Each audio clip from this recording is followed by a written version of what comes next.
Hello, everyone, and welcome. It's 2026 to Some Like It Classic. I am your host, Tami Goveia, joined once more by Edward Perotti. Hello. Hello. This is the first. I'm actually in the chat room on YouTube. Wow. Yeah, so I'm gonna see how this works. So this will be fun. Oh, how are you? Good. I am extremely happy it's 2026. Um yeah, I'm ready to just cut loose and let this year go and kick it into high gear.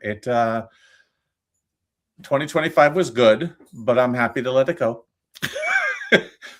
Bye-bye. Yeah, I See said you later. it's not going to be. I mean, professionally, it was a phenomenal year for me personally. I mean, professionally, but it's definitely not one. It's one of those. I'm not going to look back in the rear view mirror on my way out. It's just Yep. I'm just super excited to begin this year and so happy to begin this with you, especially. It's so funny when and I knew when we talked about dates, right? So I had it written on my notepad, but do you think, there are times where I'm going to claim I'm pretty and not smart. And did I transfer dates onto my actual calendar? And then do I actually look at my calendar? Right. That's a whole. You have to train yourself to do that. Because I made this conscious decision that I was doing no events in December. So I literally had Christmas week and New Year's week this off. Nothing. No phones, no nothing, no commitments, no responsibilities. I have watched so many Korean horror movies on Netflix. I have gotten caught up on all the series that I started and then forgot about, old ones and new ones. And I'm like, oh, wow, it's time to get back to work. It's officially January. Get off your butt, Ed, and let's go earn some keep.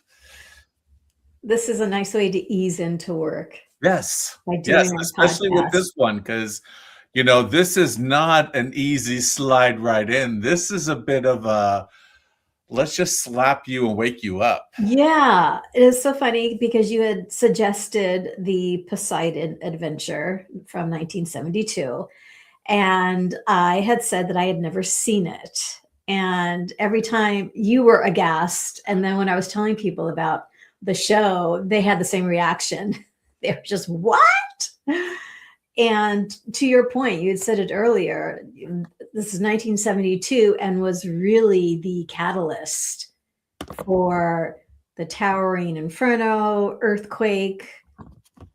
Yep. What were the other? Airplane? The airplane. Well, Right? now, and I don't know this for a fact, but was Airport. it the airplane movies? There was no auto getting serviced in the middle of There the is air. a Leslie Nielsen connection, but Yes, there is definitely a connection. But was the original airport with Dean Martin before Poseidon Adventure? I think it was. goodness gracious. So Poseidon wasn't the kickoff, the original, the first disaster Because I'm one? not sure if they would have considered Airport a disaster movie. Mm. Because it was, I mean, yes, it's a disaster movie, but it wasn't a spectacle. Right. Right. And I think that's what Poseidon really did was it turned that whole movie going.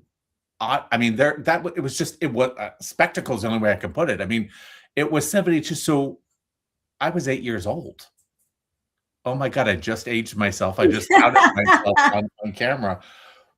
And I remember seeing it at the Cornet Theater. Airport release, March 5th, 1970. Yeah. So Gosh, so I had just turned 5. That's crazy. yeah, of course you weren't going to see those movies, but I sure had. Yeah.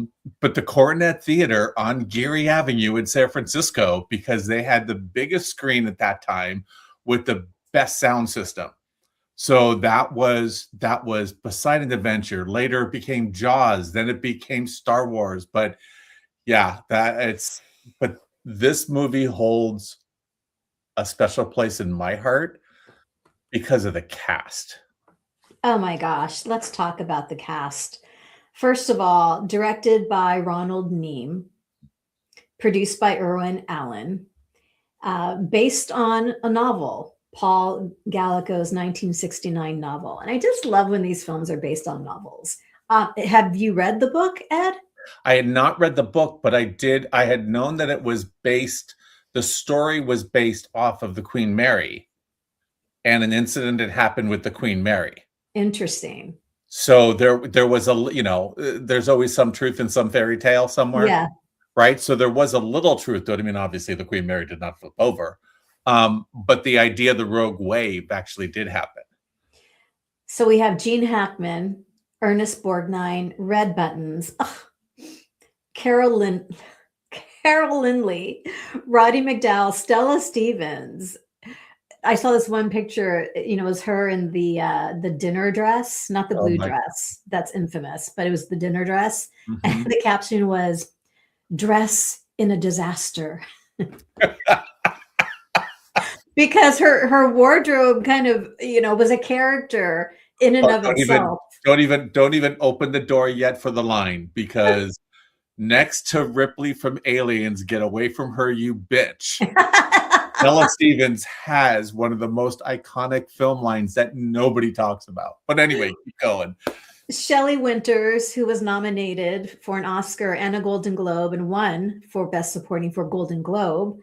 Jack Albertson, the two of them, Shelley Winters and Jack Albertson were just, oh my gosh, such a beautiful couple. Pamela Sue Martin. So this is pre-Nancy Drew? Yes. Okay, and it's certainly pre-Dynasty. Oh, definitely pre-Dynasty. Right? Yeah. Although they sexualized her a little bit in her outfit. Yeah, and I actually said to her, next time we go on a cruise, just make sure I wear hot pants underneath my dress, just in case I need to climb. You need them under your dress for? You just wear them. A 50-foot Christmas tree to go climbing. Arthur O'Connell, Leslie Nielsen, and Eric Shea. So I'm thinking Eric Shea. Who would have been? Maybe he was the first mate, or the purser. Oh, you think the purser? Poor little thing. I know. Well, following those rules. So yeah, the cast. James is in the chat room, and he said the cast is amazing, and I was starstruck by the cast. And to think that wasn't the cast, right? I mean, the whole thing of, and for people who don't know it, Burt Lancaster was set to play Gene Hackman's role. The priest, right? I don't see that at all. And turned it down because he said he didn't feel that it was right for the role. He wasn't. So at least, Petula Clark, because at that point she just started really getting her acting chops, and then thought the whole script was, I don't know what the right words were, but frivolous and silly. So was her role, was that Carol Lindley's role? Carol Lindley's, because it was a singing part. And the fact that they had to dub then Carol Lindley's singing voice. And who sang it? Do you know? I have no idea. I don't either. I have no idea. But they did a good job, because I thought it was her. And that song, I still know the words to that song. Yeah, Maureen McGovern took it in '73, but it did win an Oscar for the film. I mean, it's a great song. Well, and then the funny thing is they did try to have lightning in the bottle twice. So in Towering Inferno, when they had the singer in the nightclub doing another ballad that kind of sounded like Morning After. Oh, this is good. Here we got some trivia. Carol Lindley's singing voice was dubbed by studio performer, singer Renee Armand. Wow. Very good. Love that. Yeah, Thank you. And once again, good old Hollywood, putting the studio singers and voice actors, hiding them. Yes. Hiding them in the background, because, Well, and then what was it? It was Esther Williams was supposed to play the Shelley Winters role. Interesting. And Fernando Lamas did not want her doing it because he thought it would be a flop. And it just and the fact that Shelley Winters gained 35 pounds for this movie. And I just, to thinking about those people in this would have made this movie a cliche, right? Esther Williams playing the swimmer. Anything in water, sure. You're right. You're right. Would have been stupid, right? Clark playing the singer. It just talk about the right time with the right casting and the right fate that just brought people together that you wouldn't expected. And it did set up the whole concept, like with Love Boat, where they would bring big name stars in, right, for these things. And, Towering Inferno did the same thing. Earthquake did the same thing. All these big names just got into it. Yes, I will agree, Veronica. Loved Carol Lindley in it. She was so tragically fragile. Oh my gosh. And I just loved the rapport again between her character and Red Button's character. Yeah. It was just so tender and so special. There's nothing negative I say about this movie, and I will watch it repeatedly. It is one of those movies that I could just mindlessly sit on the sofa on a rainy night. Oh, look, it's raining. Maybe tonight. And just enjoy it for what it was. I mean, for the 70s, Irwin Allen was so ahead of the game with it. Prolific, absolutely. The sets were off the charts. The special effects. If don't look at it with today's eyes, look at it with the 70s eyes. And it's to me, it was the same experience with watching Jaws the first time. You really felt the last scene in the boiler room.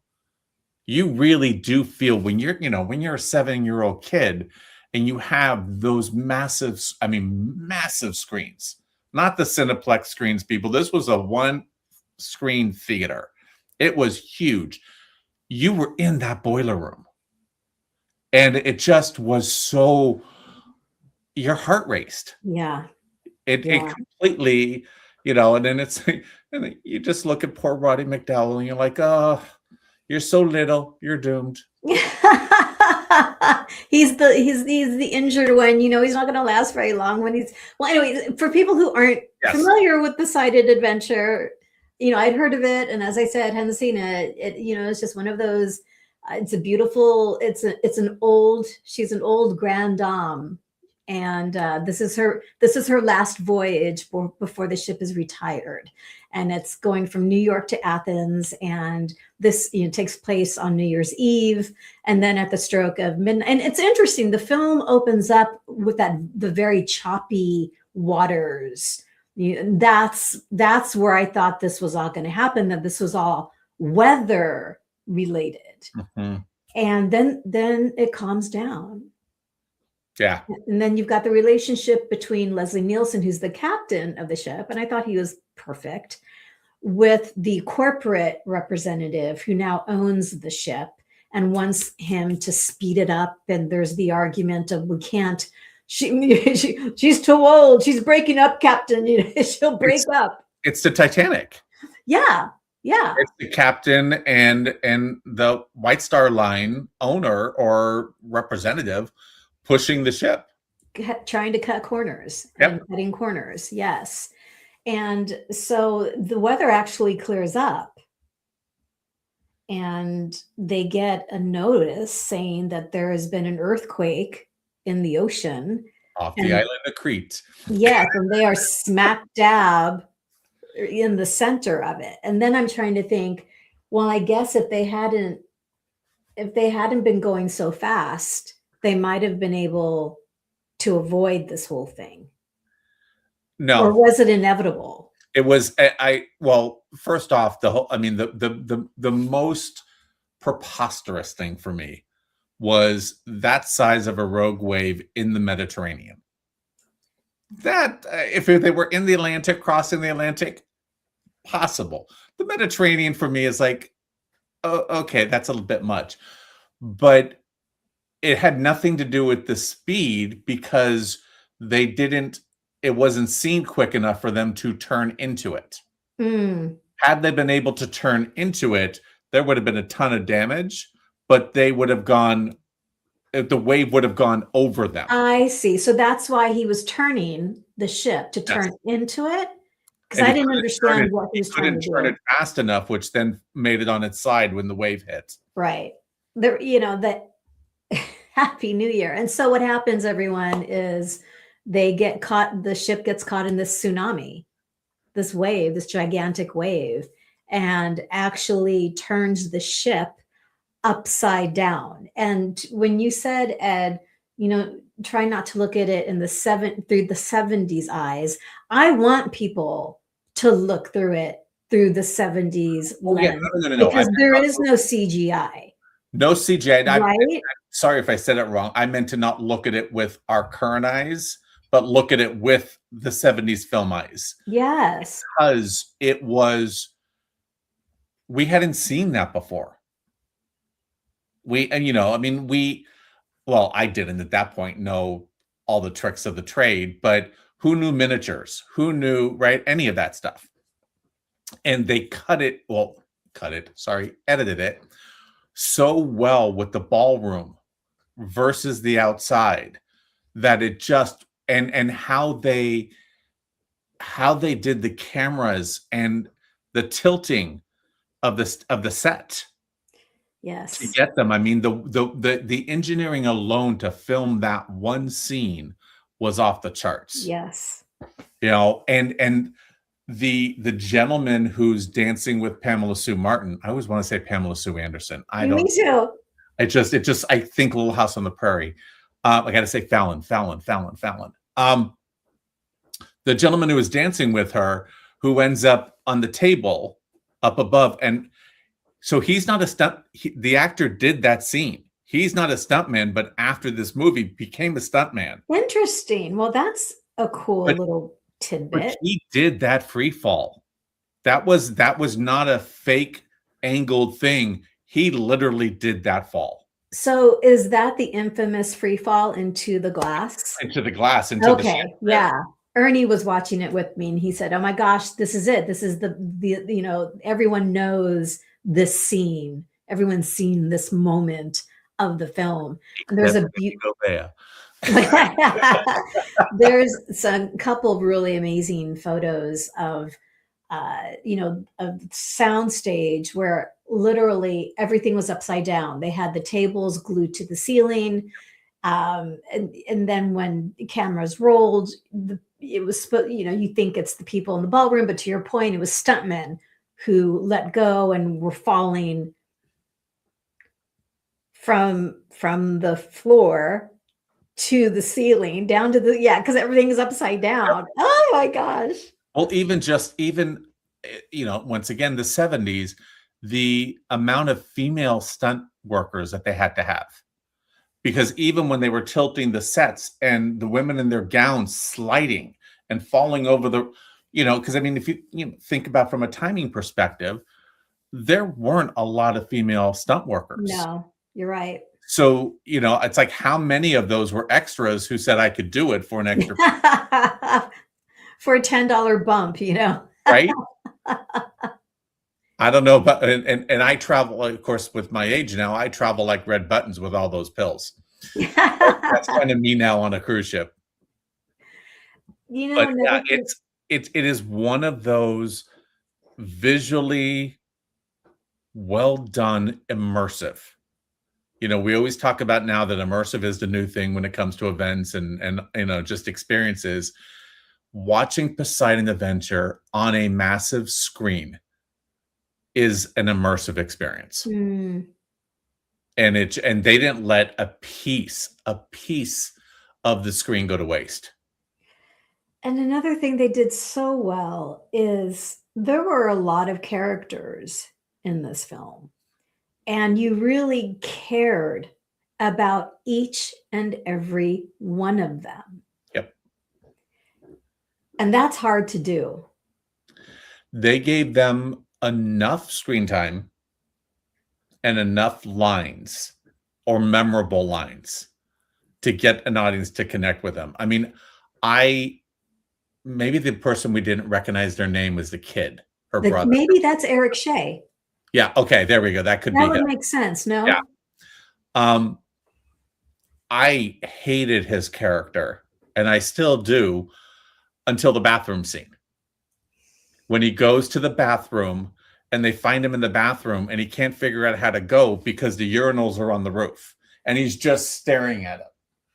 And I'm like, okay, he's not really acting. He's taking the director's part of it, but that was the funniest thing. I'm a 10-year-old boy and I gotta go.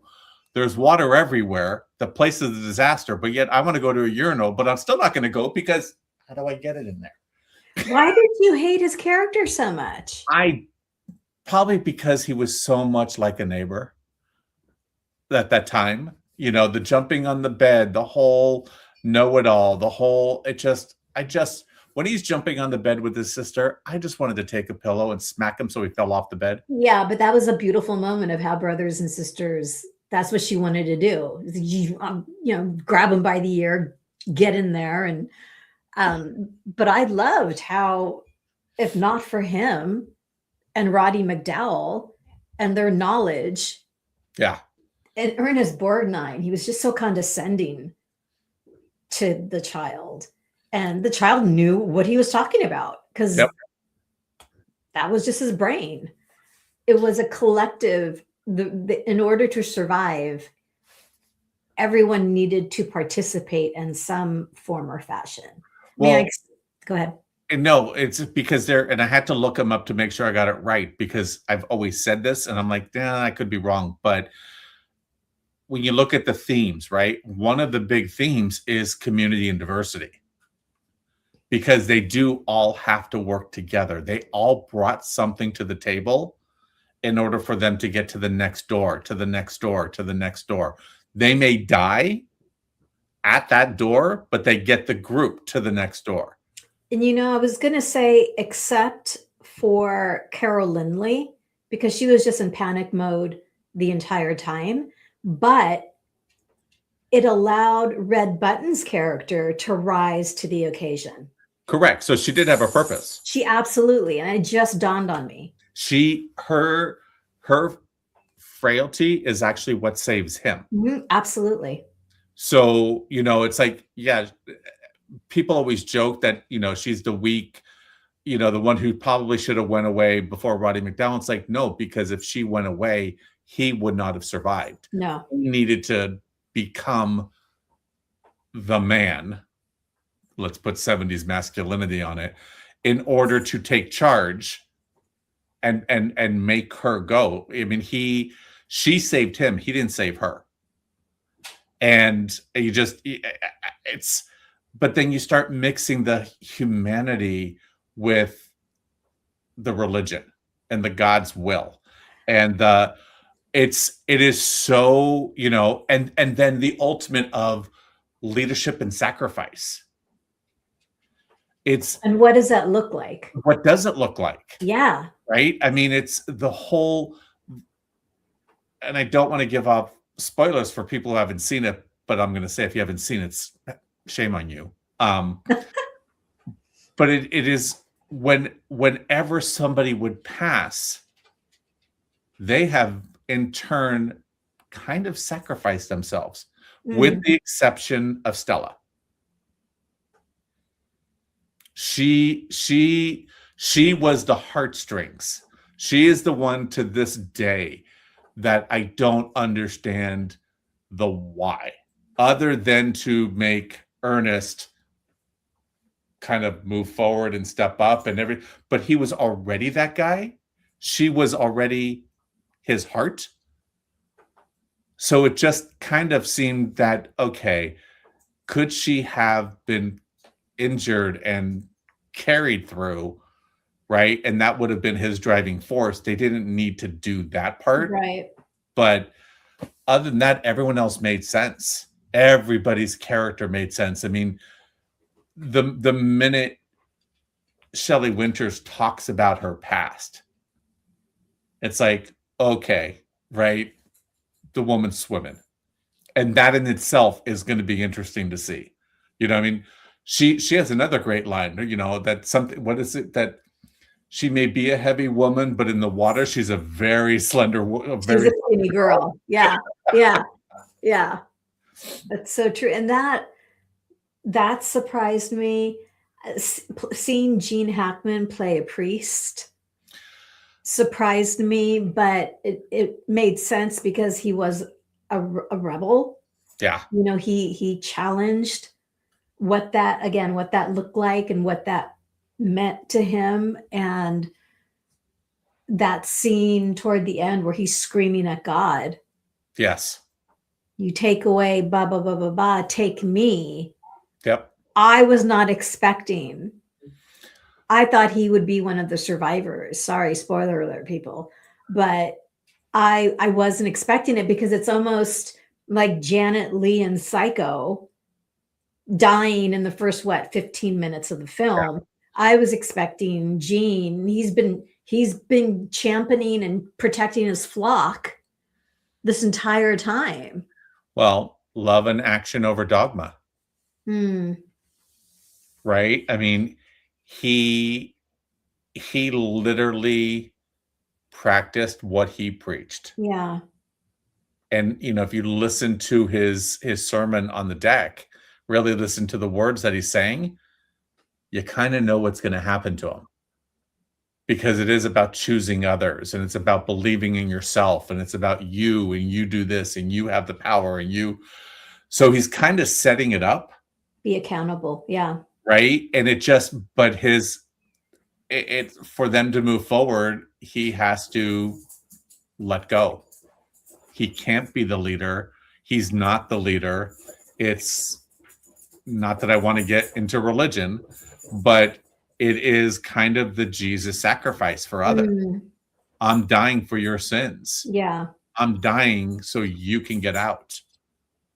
And that's what it's to me, it's the part of the movie. Sorry for the puppy has gotten to Hi, zoom. Chip. Is that Chip or It's Chip. Are you kidding? Cora's looking at him like he's on and he's trying to bait her and she's ignoring him. The whole religious undertone with this, he stopped it with the other movies. Towering Inferno didn't have that. Earthquake didn't have it. None of the other disaster movies had that much human drama, religion, just guttural stuff in there. Like I care about the characters in Towering. I don't really care about the characters in Earthquake as much. I mean, yeah, it was okay. It was fun to watch. It was great when they got into the whole thing. That was actually the first movie where they started rumbling the seats and they had the equipment and make it immersive. But Poseidon went just deeper meaning. And so many people missed it because they were so captivated with what was happening that they weren't listening to what was being said right in front of them, which no, who's changed? Nobody's changed here, right? You don't see the forest for the trees sometimes, but I love that movie. This scene alone, I don't know how the heck they did this for how many days.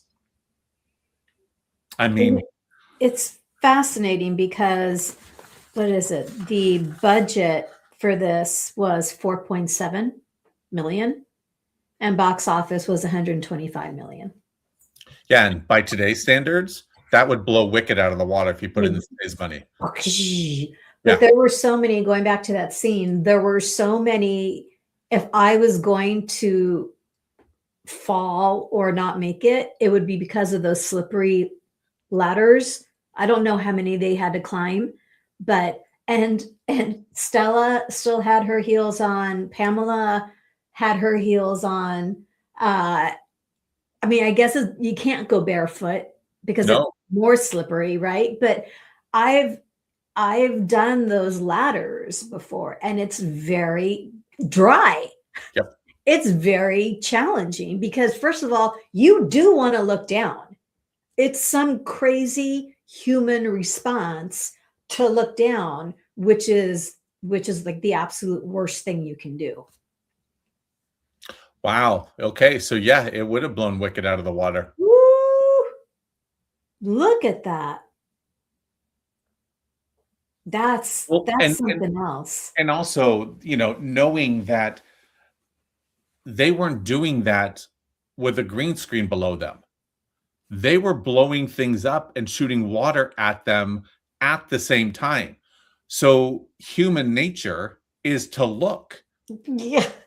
And to me, what makes this movie really amazing for the film buffs is they filmed this movie in order with the script. They did not chop it up and do different scenes at different times. They went in order. So Interesting. everything was shot as it happens in the script. So there was this funny story about every day they would progressively get dirtier and dirtier and dirtier and dirtier. And wetter and wetter and wetter and wetter wetter. wetter. Yes. But yeah, so they didn't do it in, today we're going to do all the water scenes or the underwater scenes or whatever. They literally went in sequential order. And that to me also kind of blows me away. So the cast was really together for a long time.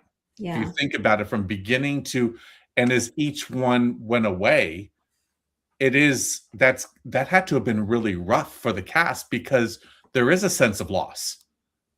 That's like, okay, we did 3 scenes together. I'm not going to see you for 4 weeks, and then we're going to do another one. Yeah, no, you've worked together now for 5 weeks, and now they're gone. Another 6 weeks, now you're gone. That kind of feels like Agatha Christie, and then there were none. And then there were none. Yeah. Well, maybe that's why all the characters to me mattered, because there was that sense of a relationship between everybody. They had time Antagonist, whether it was an antagonistic one or a compassionate one. I mean, there are all these different levels of the relationships. That antagonism between Gene Hackman and Ernest Borgnine, the 2 alpha males, so to speak, and the little red buttons coming between them saying, we want to stay alive, folks. You got to just calm down, was funny.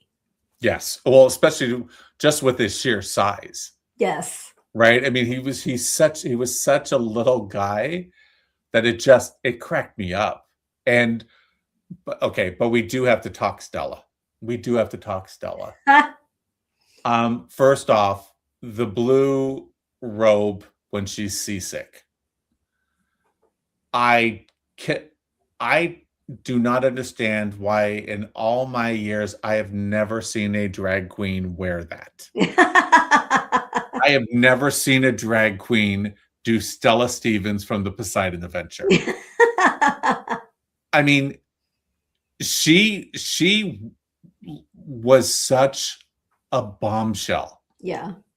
Her physical form was, I mean, they did have her as the cliche, spoiler alert, prostitute vibe. With a heart of gold. And then the New Year's Eve dress was, to me, her I am now legitimate look. Right? I mean, it wasn't the blue nightie. It was a really elegant, I am the wife now of a cop or a detective, or I think he was a detective. I think so. And it was, oh my God, that screams drag queen. Down to the silver shoes that you probably can't see, but why? Jinx Monsoon, if you are out there, please find this outfit and put it on.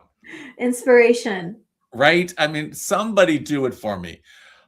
But that dress and that line, for people who don't know, I used to make these jokes about my mother. That my mother was built like Stella Stevens. Fantastic shape, the blonde hair, the whole thing. And rather brassy in her wardrobe, and that's me toning it down. But the line where he tells her she can't climb in that dress, and Ernest Borgnine is like, there's no choice. She's wearing nothing underneath. And her line is, I've got just panties. What else do I need? Exactly. If you don't love any person who could be just, and it was so matter of fact. And she almost does a deadpan, which was brilliant. It just kind of came, that's the prostitute. I have panties on. What else do I need? Right? It's like, who cares about the top? I will sit there and I will reverse. Let it play. Reverse. Let it play. Like, I wish I had that much confidence, because she exudes it in that scene where there is nothing that woman can't do. She has seen it all. She doesn't care. She's a survivor. She's a survivor. She's getting her ass out of the boat and up that tree. Yep. And once again, to look past some of the kitsch that we would consider now kitsch in movies and really watch them, the character strengths they're formidable. I mean, Shelley Winter's character is, she hands down a survivor, and a fighter till the bitter end. And even the kid, Eric, it is Eric Shea now, because of course now I've got his other movies in my head. But when he's making a comment to her about, the marlin and the weight, the apology that he makes to her, right? And her response is, with everything going on, that's what you're worried about? So cute. I know. She was that maternal figure, and you felt for her because you thought, well, if anyone's not going to make it, it's going to be her. Correct. Not because she doesn't want to live, but, well, maybe there was a part of that. I think maybe a part of me felt that she just was going to give up. You do think she's going to give up. You do really think she's going to give up. And Manny doesn't let her. Yeah. He kind of forces her, and so does Gene Hackman. Yeah. Right? Reverend kind of forces her to keep going, especially with the grandchild. But I always wondered what feeling would I get if it was Manny who passed and not her. Yeah. If you see her and there's, a final scene with her holding the grandbaby, and it just, with the necklace. Well, my thought was he would have stayed with her had it not been for Gene Hackman giving him that necklace and saying, this is literally the last thing she said, to please give this to your grandkids. And so when that happens, that was the pivoting point for him. Just the idea of having to leave her there was just so horrific and so heartbreaking. Yeah. Yeah. Okay, now I got little chills up my shoulders. Yeah. Bring it on, girl. What else you got? I love Ernest Borgnine so much. Do you not like him? I'm not going to say I don't like him, because I do like him. Yeah. But it always felt, when I watched Marty. Yes. And I see him in Marty, and then I see where his career went. After Marty, he started kind of playing the same. They were typing him because of his voice and because of his build, that I got tired. I really got tired of him.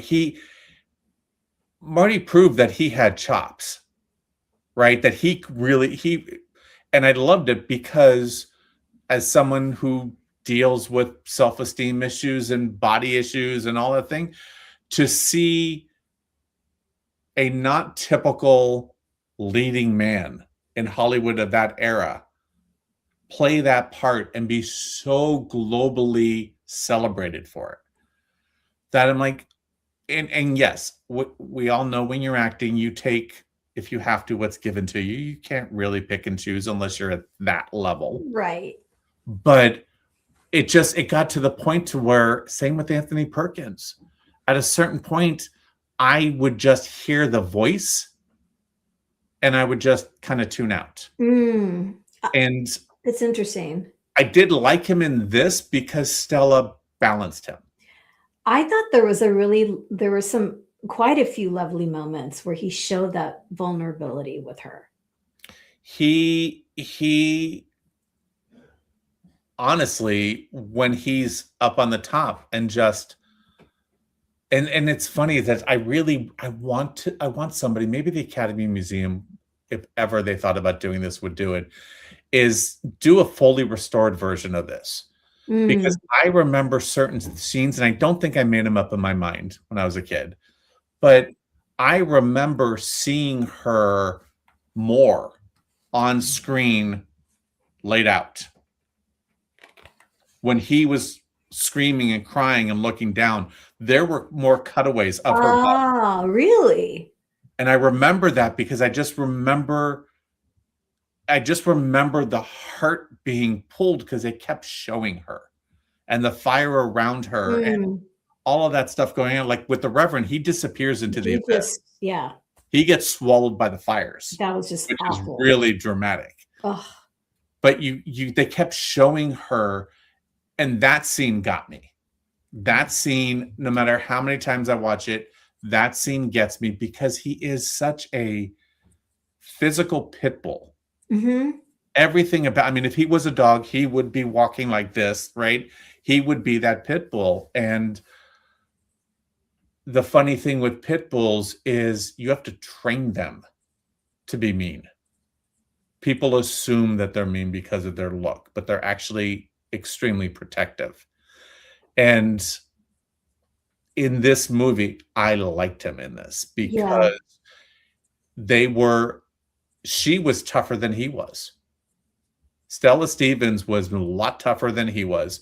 She was a lot more level-headed. She actually would have been an amazing cop because she was calm with all of it. She pulled it together. She had the street smarts, and his Achilles heel, and they say this a couple of times during the movies, is he's by the book. Yep. He's by the book. He's by the book. And that moment at the end where they're being rescued, they are blow torching or whatever they call it, The whole the hall, and they zoom in. They have this close up on Ernest Borgnine.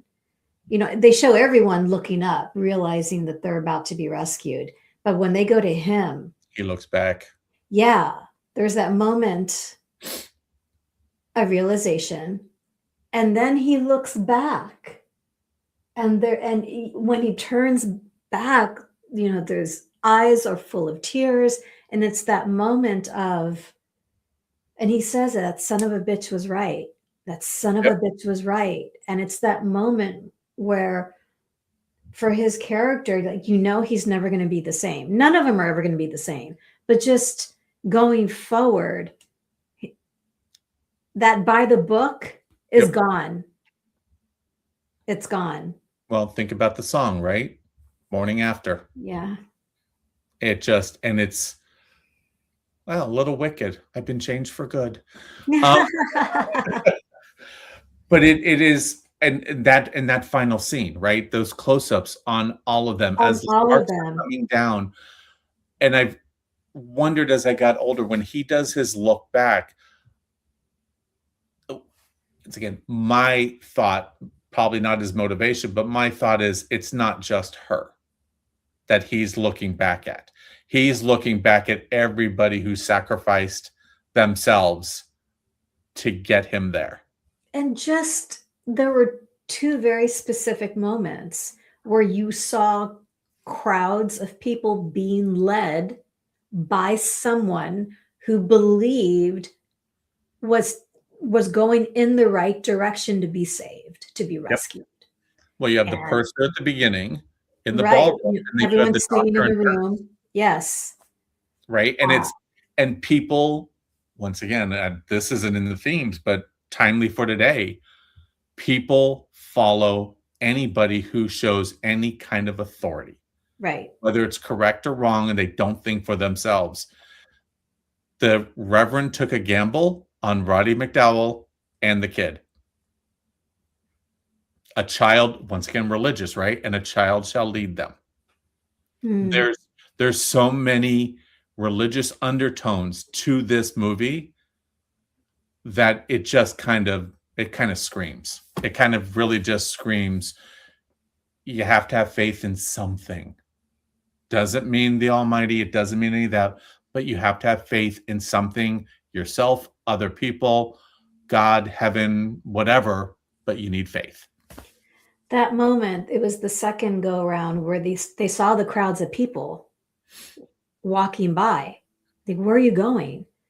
And it was one of the crewmen saying, we're going to the bow of the boat. Well, you don't go. The ship's upside down. Bow on the water. We need to get to the engine room. And he said, no, there is no engine room. It's gone. And Gene Hackman says, did you see it explode?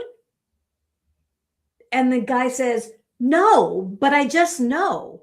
It's that moment of, you didn't physically see it. So there's still that possibility that you're going in the wrong direction, and the engine room is the only way out of this. Yep.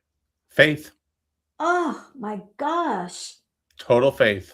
And it's the one, well, there's a lot of things that the remake didn't have, but that was the key element for me. The remake did not have. It did not have faith. Yeah. It was just a disaster for disaster's sake. This movie is about survival. It's about working together. It's about believing in something bigger than yourself. It has so many, it's an onion, right? It has so many layers. Yeah. That watching it one time, now I'm going to tell you, give it 4 months, give it 4 or 5 months, watch it again, and see what you think. This is interesting. The Poseidon Adventure has been remade twice. Yes. As a television special in 2005 with the same name, and as a theatrical release titled Poseidon in 2006. I didn't know about the television special. Well, and then they tried the sequel, which was great cast, but was horrible. Beyond the Poseidon, or what was? Yeah, with Sally Field and Michael Caine and Telly Savalas and Shirley Jones and Slim Pickens. Oh my God. I think it's Gil Gerard, a young Gil Gerard. Ooh, who just passed. I know he just passed, So but sad. he was hot. Sorry, Gil. Rogers. But yeah, and it's funny that they all say that they did that movie for the money. Sure, you got to pay a mortgage, and yeah, it's work. It's work. So I'm really curious as to how, as an event designer, you are tying what you are using. So this was a task. I had to go through so many photos to find what could someone do. And what I landed on was, first off, clear acrylic. So it would have that potential water feel where you could see through it. It has no presence, but it has a presence, right? So actually, and I still have these in my studio. I have them in what I comfortably call the coffin, because they're 8 feet tall. They're acrylic cutout candelabras.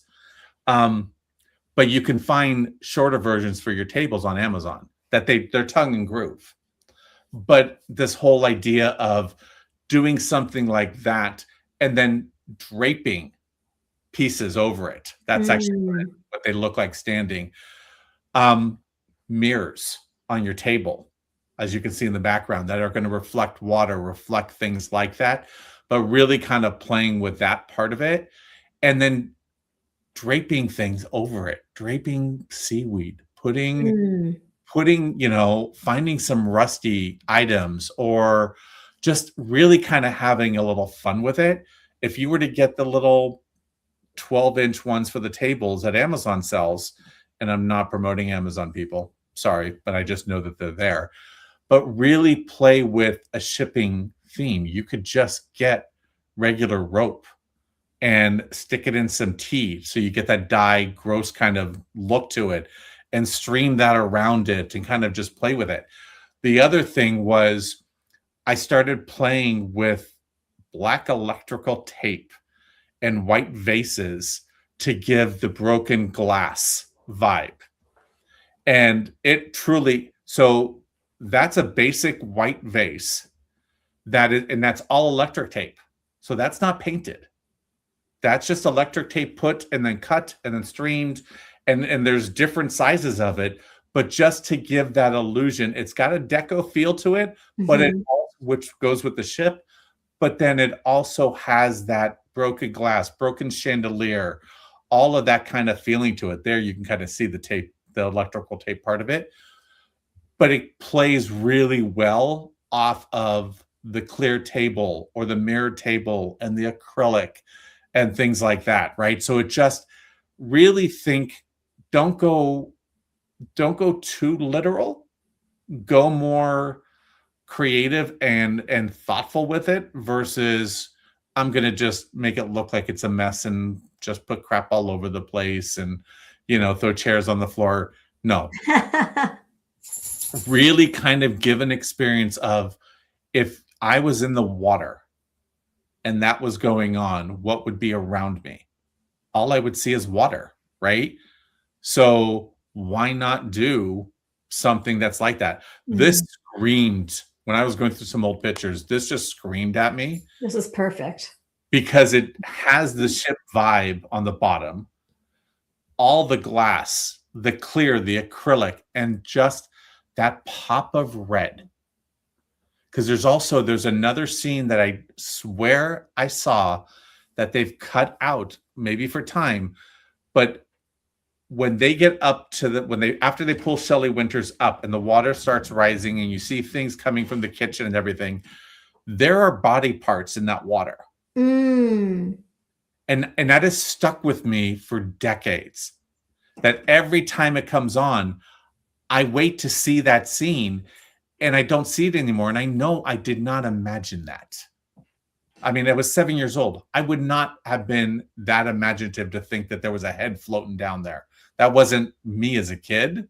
I was morose, but I wasn't that bad. But this just, to me, it's like that little pop of red, that little, is that blood? Is that hope? Is that light? Is that something? Yeah. Right? And then of course you gotta have your Poseidon champagne. You have to do your colored rims, and you have to play with drinks and just go classic. Because if you think about the 70s, and this movie wasn't in a different time, it definitely was set in the 70s. This is something that you would have been given on a cruise ship on New Year's Eve in the 70s. It would have been this ridiculous looking thing with just some kind of over the top champagne. And you start it with that and you end it with the clear, but I love the fact that the rims you can play with the colors with the sugar to give it the rust. So it's not, you don't go naturally gold, you go with the rusty metal vibe around it. So is this kind of a crystallized sugar? It's all sugar. It's all sugar. Right. So it's the sugar that you would normally dip your glass in. Right. But then if you buy the edible glitter, get edible glitter in rust, mix it with sugar, and then just dip it. And it'll give you that kind of vibe of just being able to have that, it looks like the end of an old pipe kind of look, right? And but then you have something pretty inside. So anyway, that's just some ideas, but the whole idea of not going so literal, and I think I probably say it every time we're together, is find something that just grabs you with it. What emotion did you get? Is it the fire? Is it the steam? For me, it's the water, and how the water was another character, because the water was constantly chasing them. At the end of the day, the water really is the villain. And every time Gene Hackman would open a door or a hatch, I was just freaking out, waiting for that wall of water. Come. Yep. Just, So for me, looking at that and looking at the water as such a pivotal character, the ship isn't a character. The ship is just the means to the end. But the water is the serial killer. yeah. They're trying to get away from it. Yeah. Anyway. Love it. Love it. This was such a good idea. Now, I haven't seen Towering Inferno. Okay. With Steve McQueen, right? Steve McQueen, Paul Newman, Faye Dunaway. Oh, everyone's so beautiful. Yikes. Richard Chamberlain, Susan Blakely. Let me see if I can keep going here. William Holden. I said William Holden, right? No. Well, yeah. So Bill Holden, Robert Wagner. So is this before Network with William Holden and Faye? That's a good question. I don't know. What year was maybe it's after, because Bill's got his new I can't really see somewhere in the big glasses. Right. Yeah. And that was filmed in our backyard. Well, maybe we should just do for the next few shows, just all the disasters. The disasters. Let's do Towering Inferno. I haven't seen Earthquake. Oh my God, girl. I have to have a long conversation with Ernie. I'm stuck in Hallmark land, but well, okay. So, and for the audience watching, therein lies the difference in personalities between Tami Goveia and Edward Perotti. Although we do love our horror films. We do love our classic horror films. Yes, we do. We do have that. We do have that in common. Towering Inferno has a much larger cast of stars. Really? Than Poseidon. Okay. And Fred Astaire's in it. Oh my gosh. What is her name? I can't even think of what the woman's name is. Not Merle Oberon. No. No. Janet Jones. Jennifer Jones. Oh, see, Merle Oberon-ish. The yes. Beautiful cheekbones and yeah. Jennifer Jones and Fred Astaire as a couple. Oh my gosh. Simpson is in it. Okay. Yeah, the cast is crazy. The cast is absolutely crazy.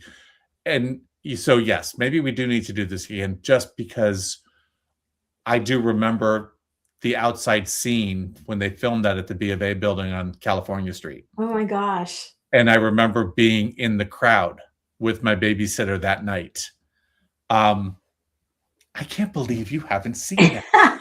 Well, now I get to see it through your eyes as well. Oh my Lord. So that'll be fantastic. Oh, geez. Well, then means we're going to have to burn the house down on everything. I'm going to say a little thank you to the folks in the chat. Yes. Thank you, Ed. This was just the perfect way to start the new year. With the fantastic disaster. Well, and like I said, it's just looking past that. It truly is a great New Year's movie, because it is about hope and rebirth and renewal and working together. And it has so many messages that we need now. It's an amazing Academy Award photo. Right? I would have loved to have been around there, and how many people thought that it was a joke. Yeah. And I'm sure no one in the cast, to your point, thought it was going to turn into a cult classic. Yeah. It's a cult classic film. That's what it's considered nowadays. A cult film. So much fun. Yes. Oh God, I love this. I'm going to have to now watch it this weekend. Tell us where people can find you, Mr. Perotti. They can find me on Instagram at PerottiEA. Feel free to DM me. I actually answer them. And just Google me and you will see plenty of media pieces and hopefully some inspiration ideas for what you can do at home or at your own events. You've got a beautiful website, so people Thank need you. to check out the website for inspiration for sure. I just want to thank everyone who has been in the chat, who will be viewing this, and who will be listening to this, our audio podcast listeners. Thank you for joining Some Like a Classic. You can find us on Instagram at Like a Classic and on Facebook at Some Like a Classic. You can find me on Insta at Tami.Goveia. Such a joy. Perfect way to start 2026. Thank you. Thank you. And our next show will be on the Towering Inferno. More disasters to come. I'll make sure I'm on a trip somewhere and I'm in a super high hotel. Perfect. Thank you, everyone. Until we meet again. Happy New Year.